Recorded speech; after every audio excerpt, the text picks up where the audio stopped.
The bombs were dropping on Gaza, and I was the media spokesperson for the coalition, doing a lot of the organizing. And we had stayed up to about 6 o'clock in the morning, perfecting every soundbite. And by the end, if you're Palestinian, you know most Palestinians get tired and start pronouncing our P's as B's. So we become Palestinians by the end of the day. So I was practicing my P's all night. And the next morning, one of the journalists asked me, "Don't you think it would all be fine if you just stopped teaching your children to hate?" I did not insult the person, I was very polite, but I wrote this poem as a response to these types of questions we Palestinians always get. Today, my body was a TV'd massacre. Today, my body was a TV'd massacre that had to fit into sound bites and word limits. Today, my body was a TV'd massacre that had to fit into sound bites and word limits, filled enough with statistics to counter measured response. And I perfected my English and I learned my UN resolutions. But still, he asked me, "Miss Ziyada, don't you think everything would be resolved if you would just stop teaching so much hatred to your children?" Pause. I look inside of me for strength to be patient, but patience is not at the tip of my tongue as the bombs drop over Gaza. Patience has just escaped me. Pause. Smile. We teach life, sir. Rafif, remember to smile. Pause. We teach life, sir.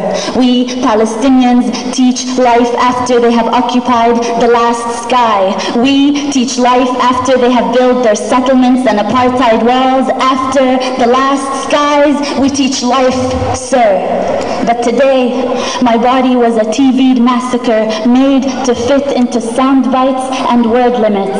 And just give us a story, a human story. You see, this is not political. We just want to tell people about you and your people. So give us a human story. Don't mention that word apartheid and occupation. This is not political. You have to help me as a journalist to help you tell your story, which is not a political story. Today, my body was a TV'd massacre. How about you give us the story of a woman in Gaza who needs medication? How about you? Do you have enough bone-broken limbs to cover the sun? Hand me over your dead and give me the list of their names in 1,200 word limits. Today, my body was a TV'd massacre made to fit into sound bites and word limits and move those that are desensitized to terrorist blood.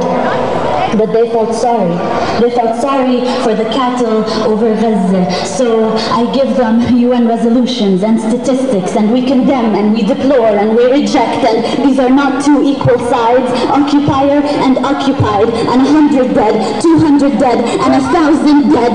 And between that war crime and massacre, I vent out words and smile, not exotic, smile, not terrorist. And I recount 100 dead, 200 dead, 1,000 dead. Is anyone out there? Will anyone listen? I wish I could wail over their bodies. I wish I could just run barefoot in every refugee camp and hold every child, cover their ears so they wouldn't have to hear the sound of bombing for the rest of their life the way I do. Today, my body was a TV'd massacre, and let me just tell you, there is nothing your UN resolutions have ever done about this, and no soundbite I come up with, no matter how good my English gets, no soundbite will bring them back to life. No soundbite will fix this. We teach life, sir. We teach life, sir. We Palestinians wake up every morning to teach the rest of the world life, sir.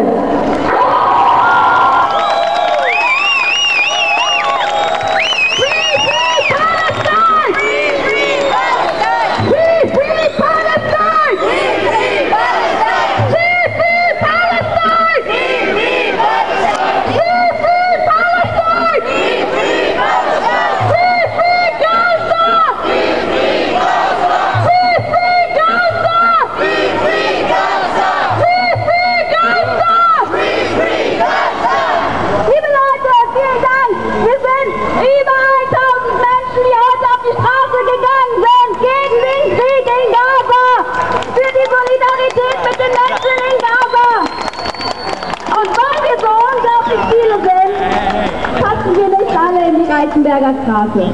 Deswegen machen wir das so, dass der Lautsprecherwagen wird uns jetzt verlassen.